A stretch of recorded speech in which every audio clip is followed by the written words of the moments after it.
Welcome back to my channel. If you new viewer please subscribe my channel for more videos.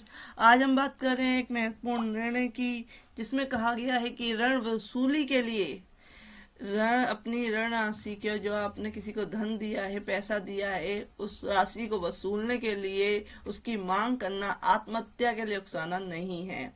ऐसा कहा है Chhattisgarh high court ने। हाल ही में Chhattisgarh high court Bilaspur ने एक मामले में आत्महत्या के लिए उकसाने के आरोपों को खारिज कर दिया, जो एक सरकारी योजना और ऋण विवाद से जुड़ा था। याचिकाकर्ता श्रीमती ने खिलाफ भारतीय दंड संहिता आईपीसी धारा 306 के तहत मामला दर्ज किया गया था। शैला सिंह पर एक महिला को आत्महत्या के लिए उकसाने का आरोप था।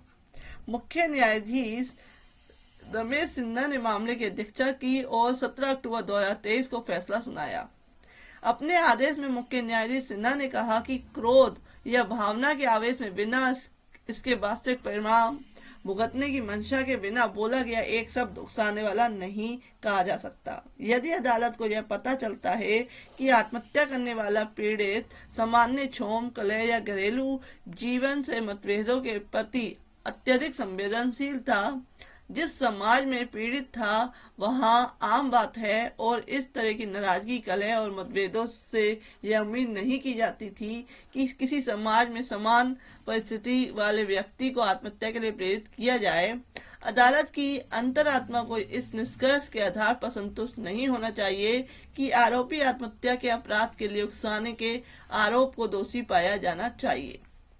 इस मामले में मृतका के पति, एक सरकारी शिक्षक, ने याचिकाकर्ता को एक सरकारी योजना से परिचित कराया और योजनाओं के लाभ के बारे में बताया।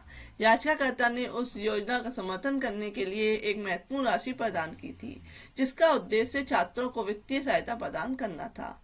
हालांकि जब पैसा योजना के खाते में जमा किया गया तो मृतक का पति कथित तौर पर याचिकाकर्ता के हिस्से की धनराशि वापस करने में विफल रहा। याचिकाकर्ता के वकील श्री अवध त्रिपाठी के अनुसार याचिकाकर्ता की ओर से मृतक को आत्महत्या के लिए उकसाने या आपराधिक इरादे का कोई सबूत नहीं था। उन्होंने तर्क दिया कि मृतक ने स्वतंत्र रूप से आत्महत्या करने का विकल्प चुना था और याचिकाकर्ता द्वारा इसे इस तरह के निर्णय के लिए मजबूर करने का कोई प्रत्यक्ष कार्रवाई नहीं की गई।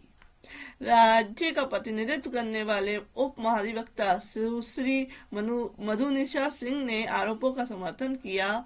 उन्होंने नोट किया कि मृतक द्वारा एक सुसाइड नोट छोड़ा गया था, जिसमें दावा किया गया था कि याचिकाकर्ता उधार ली गई राशि के पुनर्भुगतान के लिए इंतजार करने को तैयार नहीं था। उन्होंने तर्क दिया कि उसने मृतक को आत्महत्या करने के लिए प्रेरित किया। हालांकि अदालत ने पाया कि अभियोजन पक्ष कथित अपराध के लिए प्रथम दृष्टया मामला स्थापित करने में विफल रहा। इसमें इस बात का जोर दिया गया कि केवल ऋण चुनौती को मांग को उकसाना नहीं माना जा सकता, क्योंकि मृतक और उसके पति कानूनी उपचार मांग सकते थे और शिकायत दर्ज करा सकते थे यदि उन्हें लगता था कि उनके साथ गलत व्यवहार किया जा रहा है। परिणाम स्वरूप अदालत ने याचिकाकर्ता के खिलाफ आरोप को रद्द कर दिया और आपराधिक प्रक्रिया संहिता की धारा 482 के तहत दायर याचिका को स्वीकार करते हुए उसे उक्त आरोप से मुक्त कर दिया। केस का जो टाइटल है वो है श्रीमती शैला सिंह बनाम छत्तीसगढ़ राज्य। केस नंबर है CRMP नंबर 1441/2017। खंडपीठ है मुख्य न्यायाधीश श्री रमेश सिन्हा की, और जो आदेश है वो 17/10/2023 का है। तो फ्रेंड्स, ऐसे अपडेट्स के लिए please subscribe my channel. Thank you for watching this.